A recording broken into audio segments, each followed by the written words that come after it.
નમસ્કાર દર્શક મિત્રો, ન્યૂઝ એટ 7માં આપનું સ્વાગત છે। શરૂઆત કરીએ હેડલાઇન્સથી। સંસદનું બજેટ સત્ર ઘણા સમય બાદ સૌથી સાર્થક સત્ર રહ્યું હોવાથી ચોતરફથી અભિનંદન મેળવે છે સાંસદ।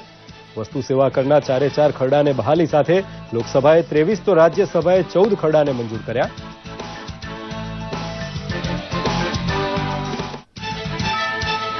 અન્ય પછાત વર્ગ માટે અલાયદું પંચ રચવાનો ઐતિહાસિક નિર્ણય કરવા બદલ પ્રધાનમંત્રીનું આભાર દર્શન કરે છે ઓબીસી વર્ગના સાંસદ। અન્ય પછાત વર્ગની ભલાઈ માટે પ્રધાનમંત્રી મોદી જેટલું વિરાટ કદમ કોઈએ ભર્યું નથી તેમ માને છે ઓબીસી વર્ગની જનતા। મીડિયા ઉદ્યોગમાં અગ્રણી એવા ભાસ્કર જૂથના ચેરમેન રમેશચંદ્ર અગ્રવાલનું અમદાવાદમાં અચાનક અવસાન થતા શોકમગ્ન બની અખબારી આલમ। મુખ્યમંત્રી વિજયભાઈ રૂપાણીએ તાબડતોબ હોસ્પિટલ દોડી જઈ દુઃખની ઘડીમાં મદદરૂપ બનવા સાથે ભાસ્કર જૂથને આપી સાંત્વના। લોકસુખાકારીમાં વધારો કરતી અઢળક સગવડના ભૂમિપૂજન અને લોકાર્પણ વડે ગુજરાતનો સ્થાપના દિવસ ઉજવશે રૂપાણી સરકાર। ગુજરાતની સ્થાપના સમયે વ્યાપ્યો હતો તેવો રોમાંચ 2017માં પણ જનતા અનુભવે તેવું આયોજન કરશે ભાજપ। ગુજરાત આખામાં ગરમીનું કાળઝાળ મોજું ફરી વળવાની આગાહી સાચી પડતા ઠંડક માટે ટળવળે છે માણસ અને અબોલ જીવ। જાફરાબાદ જેવો દરિયાકાંઠો હોય કે ગીરના જંગલ ફરતે આવેલા ગામડા, બધે જ ગરમીનો પારો 42 ડિગ્રી કેમ વટાવે છે તેનું અચરજ કરે છે ગુજરાત। અસ્મિતા પર્વની ઉજવણી એટલું કાઠું કાઢતી જાય છે કે કળા જગતની ટોચની હસ્તીનો દર વર્ષે પડાવ બને છે તલગાજરડા ગામ। રામાયણકાર મોરારી બાપુનો કળા પ્રેમ ગુજરાતની છાતી ગજગજ ફૂલે તેવી કળા સન્માનની પરંપરા ઊભી કરી રહ્યો છે। અને કોલેજ કાળમાં યુવા પેઢીને સમાજ સેવાના સંસ્કારનું સિંચન કરવાની જવાબદારી અદા કરે છે એનએસએસ। ગામડે પહોંચી શ્રમયજ્ઞ કરતા દીકરા દીકરીને પાવડો કોદાળી પકડતા જોઈ તેમના મા બાપને પણ કદાચ નવાઈ લાગતી હશે।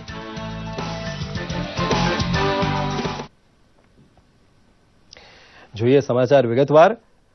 આજે મળેલી કેન્દ્રીય મંત્રીમંડળની બેઠકમાં ઘણા મહત્વના નિર્ણયો લેવામાં આવ્યા હતા। બેઠકમાં મંત્રીમંડળે વિશાખાપટ્ટનમમાં ઇન્ડિયન ઇન્સ્ટિટ્યૂટ ઓફ પેટ્રોલિયમ અને એનર્જીને સ્થાપવાની મંજૂરી આપી હતી, તો કાચા શણના છૂટક મૂલ્ય વધારીને પ્રતિ ક્વિન્ટલે 3500 રૂપિયા નક્કી કર્યું હતું। કેન્દ્રીય મંત્રીમંડળે ભારત અને રશિયા વચ્ચેના વિજ્ઞાન અને ટેકનોલોજીમાં સહકાર અંગેના એમઓયુને પણ મંજૂર કર્યા હતા, જ્યારે બાંગ્લાદેશ અને ભારત વચ્ચે હાઇડ્રોકાર્બન સેક્ટરમાં એફઓયુ એટલે કે ફ્રેમવર્ક ઓફ અન્ડરસ્ટેન્ડિંગને પણ બહાલી અપાઈ હતી।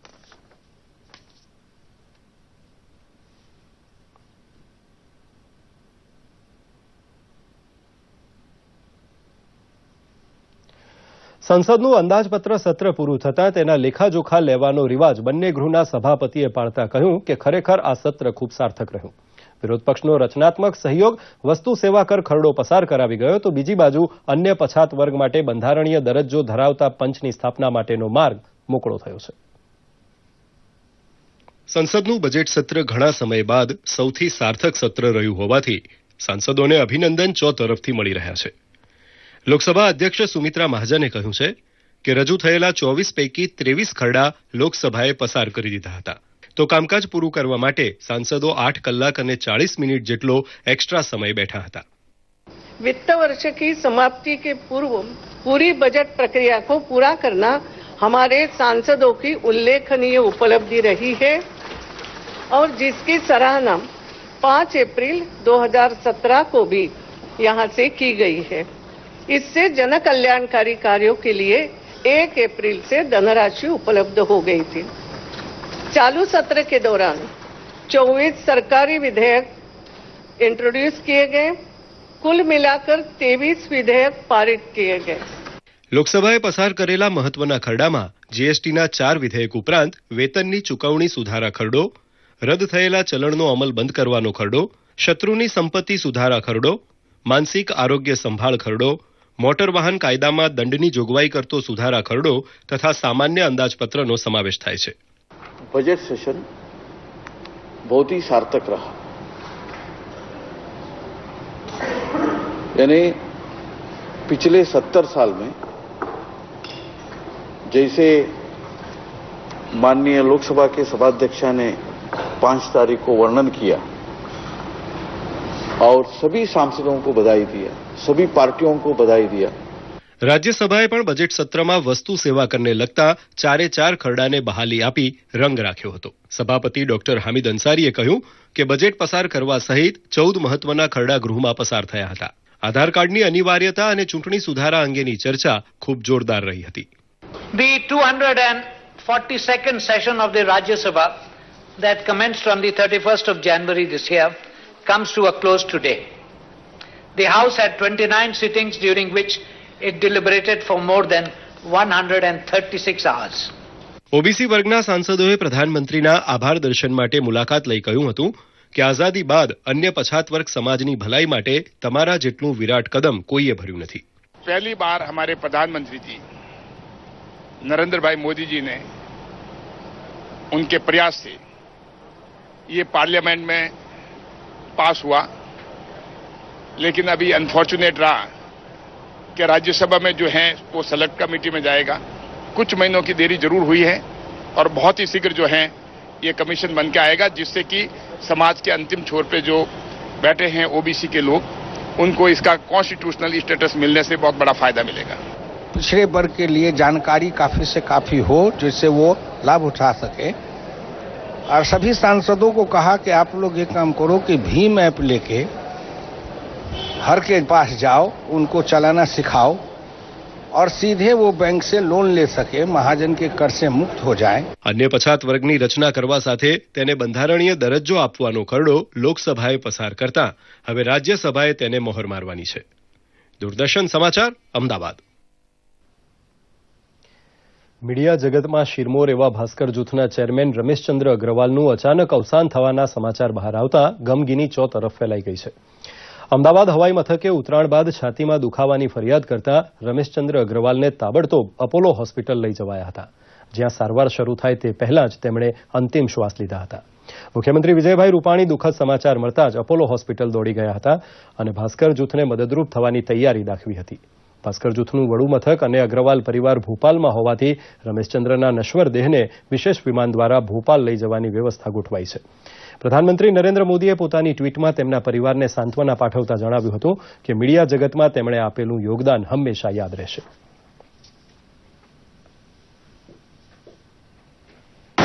આપણા માટે ખૂબ દુઃખના સમાચાર છે. રમેશચંદ્રજી અગ્રવાલ, દિવ્ય ભાસ્કર અને ખૂબ જેને કહી કે દેશમાં નાની મોટી અનેક પ્રવૃત્તિ સાથે સંકળાયેલા આજે જ અમદાવાદ એરપોર્ટ ઉપર જ એમને એટેક આવી ગયો અને આપણી વચ્ચે રહ્યા નહીં. એમના અવસાનથી ખૂબ દુઃખ થયું છે, બધાને શોક વ્યક્ત કરી છે અને એક મીડિયા જગતના એક બહુ મોટા વ્યક્તિત્વને આપણે ગુમાવ્યું છે. પ્રભુ એમના આત્માને सदगति आपने. पूरे भास्कर परिवार और हमारे रमेश भाई के परिवार को सांत्वना देता हूँ, आश्वासन देता हूँ और परमात्मा से प्रार्थना करता हूँ इनके आत्मा को मोक्ष मिले और परिवार के ऊपर जो आपत्ति आई है इनको ये सहन करने की शक्ति मिले. ગુજરાત રાજ્યના 57મા સ્થાપના દિવસની રાજ્યકક્ષાની ઉજવણી અમદાવાદમાં શાનદાર રીતે કરવામાં આવશે. 1 મેના રોજ ગુજરાત ગૌરવ દિવસની ઉજવણીના સંદર્ભે રાજ્ય સરકાર દ્વારા અમદાવાદ જિલ્લા તથા શહેરમાં ₹1500 કરોડના વિકાસ કાર્યોનું લોકાર્પણ તથા ખાતમુહૂર્ત કરવામાં આવશે. આ ઉજવણી રાજકીયની સાથે પ્રજાકીય બની રહે તે માટે 25થી વધુ સ્વૈચ્છિક સંસ્થાઓ સાથે મળીને આરોગ્ય, સ્વચ્છતા તથા સામાજિક ચેતનાના કાર્યક્રમો પણ યોજશે. આ બાબત આરોગ્ય રાજ્યમંત્રી અને જિલ્લા પ્રભારી શંકરભાઈ ચૌધરીએ જણાવી હતી. રાજ્ય કક્ષાનો કાર્યક્રમ યોજાશે. આ કાર્યક્રમને વિકાસની યાત્રા સાથે જોડવાનો નિર્ણય માનનીય મુખ્યમંત્રી શ્રી વિજયભાઈ રૂપાણીએ કર્યો છે. લગભગ 114 કરતાં વધુ કામો અને 1600 કરોડ કરતાં વધુ રકમના ખાતમુહૂર્ત લોકાર્પણના કામો ને આ સમય દરમિયાન કરવાનો હાથ ઉપર લીધું છે. કાર્યક્રમ માત્ર સરકારી કાર્યક્રમ ન બનતા પ્રજાકીય કાર્યક્રમ બની રહે તે માટે વિવિધ સંસ્થાઓ અને વિવિધ કામ કરતા યુનિટો એ બધાને પણ સહયોગી બનાવવા માટેનો રાજ્ય સરકારે નિર્ણય કર્યો છે. જિલ્લાનું વહીવટીતંત્ર તે માટે પણ કામ કરી રહ્યું છે. અરબી સમુદ્રમાં ઉત્તર દિશા તરફ હવાના દબાણનો એવો ભારે પટ્ટો બંધાયો છે કે જેના પ્રતાપે રાજસ્થાનના રણપ્રદેશ ઉપરથી ધગધગતા પવન ગુજરાત ઉપર ફૂંકાય છે. માણસ માટે જીવલેણ સાબિત થાય તેવી કાળઝાળ ગરમીમાં પશુ પક્ષી કેવી રીતે સાંજ પાડતા હશે તેનો વિચાર માત્ર પણ જીવદયાનો અંશ તો ગણાય છે. બપોર આટલી બળબળતી કેમ બની છે તેની થોડી વૈજ્ઞાનિક વાત પ્રસ્તુત છે. રાજ્યભરમાં આકરા ઉનાળાએ દસ્તક દીધી છે, જેને લઈ લોકો આકુળ વ્યાકુળ થઈ ઉઠ્યા છે.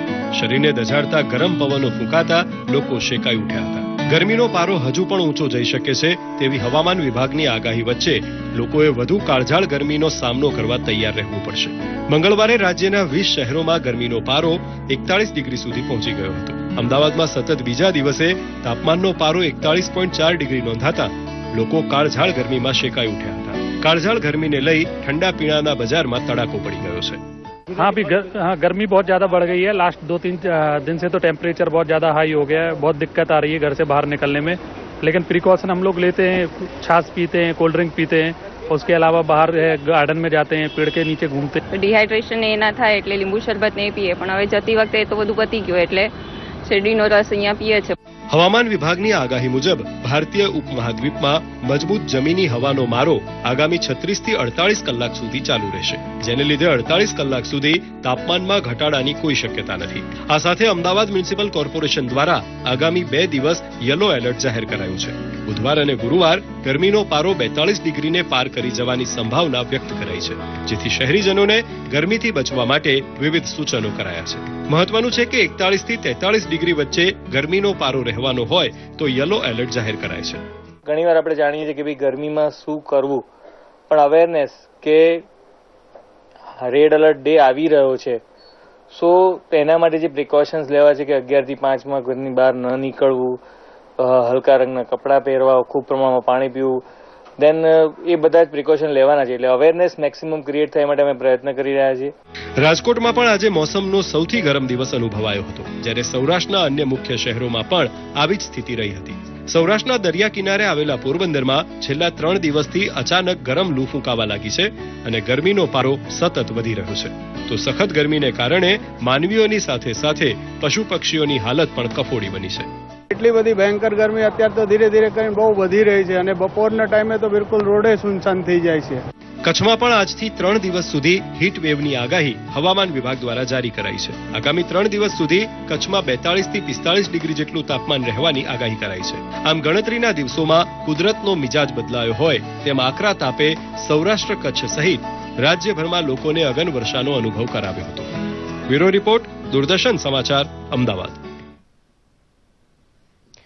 સંગીત, કળા, સંસ્કૃતિ જગતમાં ટોચ ઉપર બિરાજતી હસ્તી મહુવાના તલગાજરડા ગામે પધરામણી કરતી રહે છે અને તેનો યશ મોરારી બાપુને મળવો જોઈએ. એકાદ એવોર્ડ મોરારી બાપુની સંસ્થા તરફથી મળે કે ન મળે, જેમને કોઈ ફરક પડતો નથી તેવી મોટી પ્રતિભાનું હનુમાન જયંતિ પ્રસંગે તલગાજરડા બોલાવી સન્માન થાય છે. અસ્મિતા પર્વની આ ઝલક પ્રસ્તુત છે. મહુવા નજીક તલગાજરડા ગામે ચિત્રકૂટ ધામમાં સુંદરકાંડનો પાઠ અને શ્રી હનુમાનજીની આરતી સંપન્ન થયા બાદ અસ્મિતા પર્વ એવોર્ડ વિતરણ કાર્યક્રમ યોજાયો હતો. 7મી એપ્રિલથી શરૂ થયેલા 20મા અસ્મિતા પર્વની હનુમાન જયંતિની ઉજવણી સાથે પૂર્ણાહુતિ કરાઈ હતી.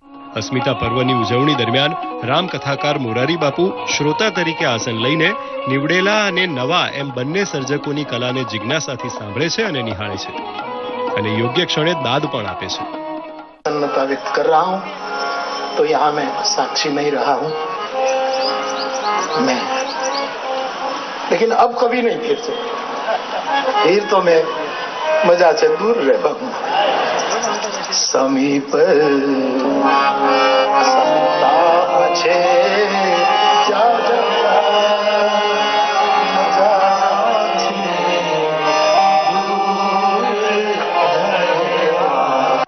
આ વર્ષે કૈલાસ લલિત કલા એવોર્ડ માટે શ્રીમતી માધવી મનુ પારેખ, નટરાજ એવોર્ડ ગુજરાતી લોકનાટ્ય ભવાઈ માટે મણિલાલ નાયક, ગુજરાતી રંગભૂમિ માટે સરિતા જોશી, તો પડીને કહીશ માફ કર અને હું હસી પડીને કહીશ ઠીક જા તારું કામ કર. આભાર. તો હનુમંત એવોર્ડ શાસ્ત્રીય તાલવાદ્ય માટે પંડિત ભવાની શંકર, શાસ્ત્રીય વાદ્ય સંગીત માટે પંડિત બુદ્ધાદિત્ય મુખર્જી, શાસ્ત્રીય નૃત્ય માટે માલવિકા સરુખભાઈ અને કંઠ્ય સંગીત માટે બેગમ પરવીન સુલતાના હિન્દી ફિલ્મોમાં પોતાનું યોગદાન આપનારા સાયરા બાનો તેમજ ભારતીય ટેલિવિઝન શ્રેણી માટે હૈદર અલીને એવોર્ડ એનાયત કરાયા હતા. सबसे बड़ा सुपरस्टार तो बापू हैं. आपने देखा हम लोग सब कलाकार हैं, हमारा पेशा कलाकारी है, मगर ये राम कथा पढ़ते पढ़ते कलाकारी जब करते हैं तो बस हमसे आगे निकल जाते हैं. આ ઉપરાંત આ વર્ષથી શરૂ કરાયેલ સુગમ સંગીત માટેનો અવિનાશ વ્યાસ એવોર્ડ ગૌરાંગ વ્યાસ અને બેગમ પરવીન સુલતાનાને અર્પણ કરાયો હતો. સાથે જ બદ્રીનાથ કેદારનાથમાં થયેલ તારાજી પર રચિત પુસ્તક માણસ દર્શનનું વિમોચન પણ કરાયું હતું. આ પ્રસંગે ઓલ ઇન્ડિયા રેડિયોના વીણા વાદક જ્યોતિન્દ્ર શિંદે વીણાવાદન કરી ઉપસ્થિત લોકોને મંત્રમુગ્ધ કરી દીધા હતા.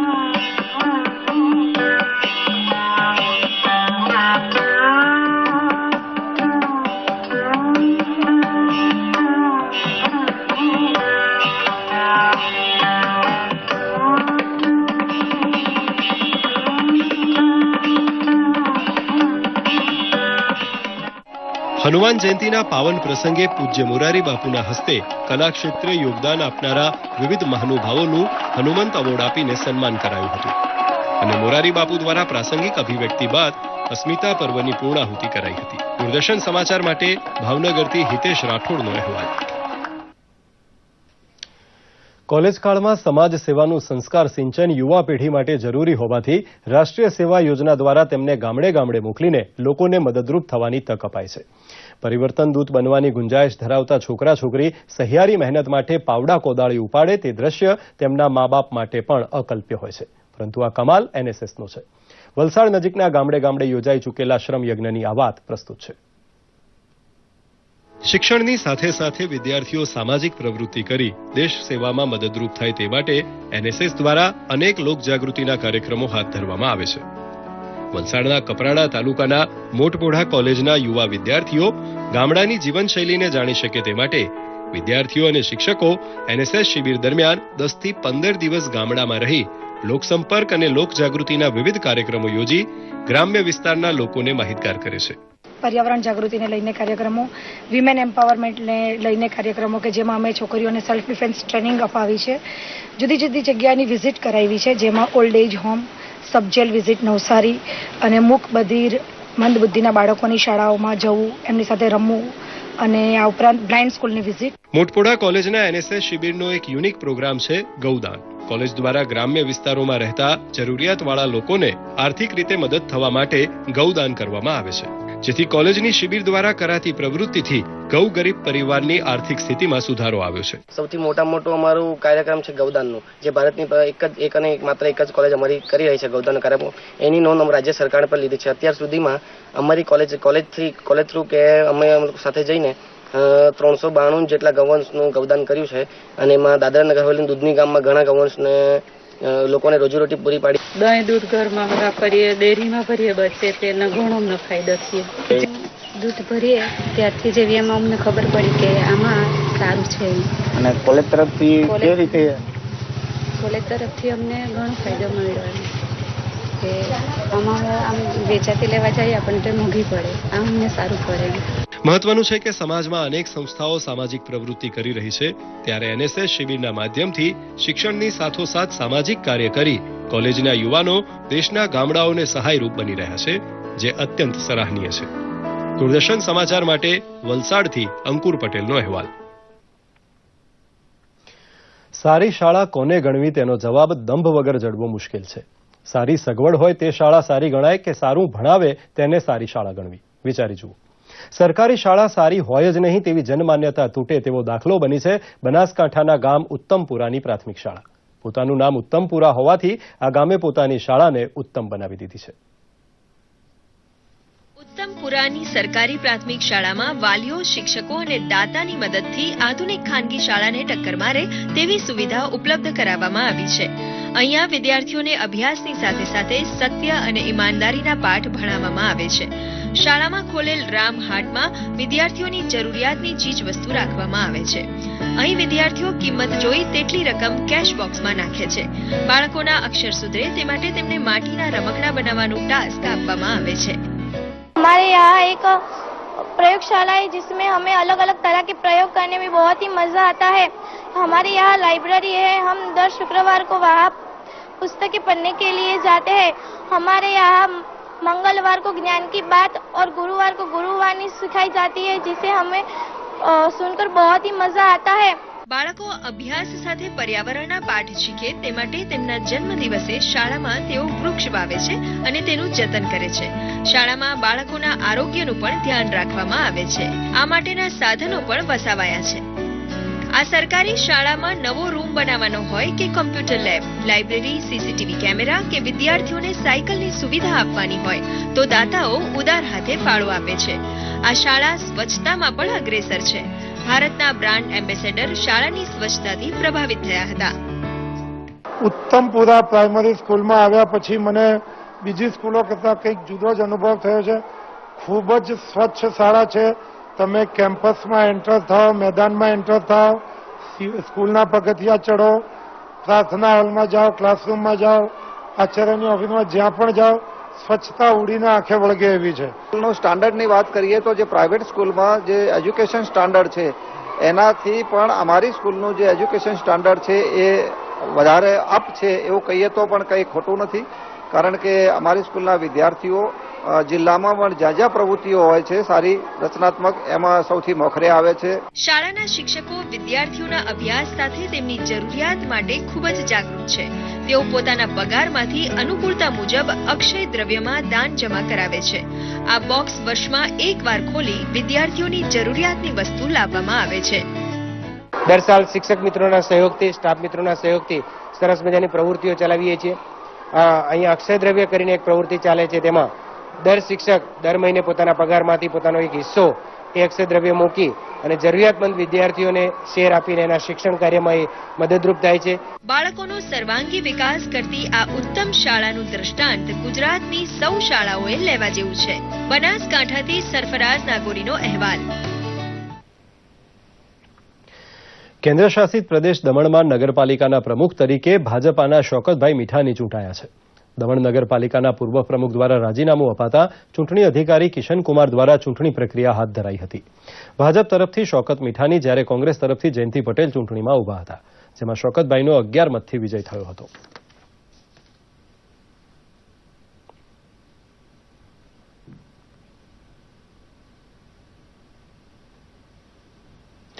National institute of mass communication and journalism દ્વારા પત્રકારત્વના વિદ્યાર્થીઓમાં જુદા જુદા કરંટ વિષયો ઉપર ચર્ચા વિચારણા કરાતી હોય છે.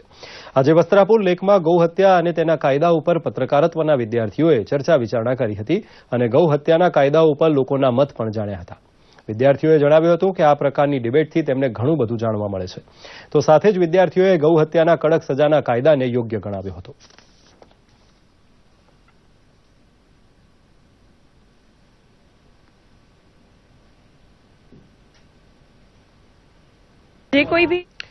હાલની દોડધામભરી જિંદગીમાં મોટાભાગના લોકો ટેન્શન અને માનસિક તાણ અનુભવે છે, ત્યારે તેઓ આત્મહત્યા કરવા જેવા પગલાં ભરવાનું વિચારતા થઈ જાય છે. આવી વ્યક્તિઓ માટે પોલીસ અને સુરક્ષા સેતુ દ્વારા ગાંધીનગર પોલીસ કમિશનર કચેરીમાં જીવન આસ્થા હેલ્પલાઇન શરૂ કરવામાં આવી છે, જેનો ટોલ ફ્રી નંબર 1800-233-333 છે. આ નંબર ઉપર ફોન કરવાથી આવી વ્યક્તિનું કાઉન્સેલિંગ કરીને આપઘાત કરવાના વિચારોથી તેને બચાવી લેવામાં આવે છે. કેટલાક લોકોને નોકરી, ધંધો કે સામાજિક હતાશાના કારણે આત્મહત્યાનો વિચાર આવે છે. તેમનું કાઉન્સેલિંગ કરીને તેમને જીવન જીવવાનું આત્મબળ આપવામાં આવે છે. હેલ્પલાઇનના કાઉન્સેલર રૂઆબ ખીમચંદાનીએ જણાવ્યું હતું કે અમારી હેલ્પલાઇનમાં બધા કર્મચારીઓ સાયકોલોજી નિષ્ણાત છે. અને હવે જોઈએ કેટલાક રાષ્ટ્રીય સમાચાર સંક્ષિપ્તમાં.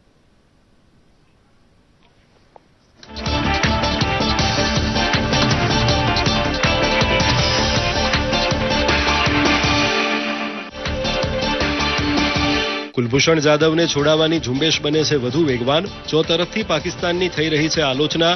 એલચી કચેરી બહાર થયા ઉગ્ર દેખાવો. યુપીએ સરકારમાં કાનૂન મંત્રી રહી ચૂકેલા વીરપ્પા મોઇલી ઇલેક્ટ્રોનિક વોટિંગ મશીનની કરે છે તરફેણ. મોઇલીએ કહ્યું, વોટની ગણતરી માટે જૂની પદ્ધતિનો ઉપયોગ કરવો યોગ્ય નથી.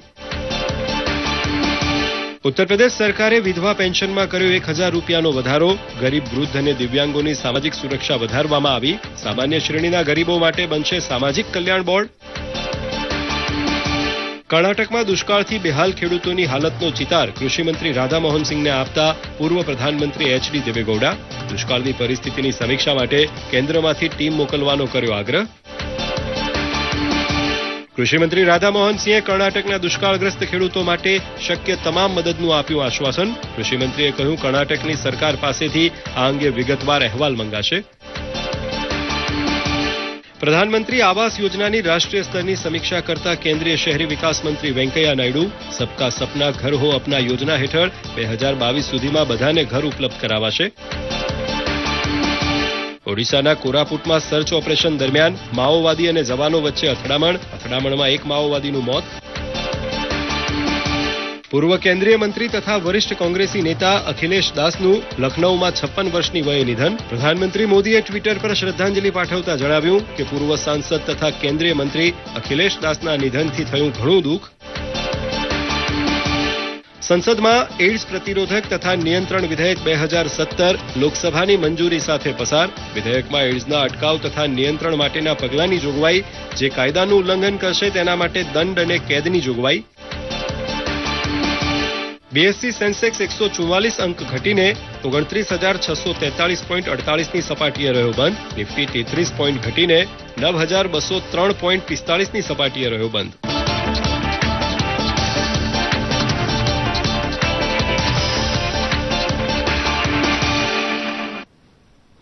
તો આ સાથે આજનું ન્યૂઝ એટ 7 બુલેટિન અહીં સમાપ્ત કરીએ છીએ. નમસ્કાર.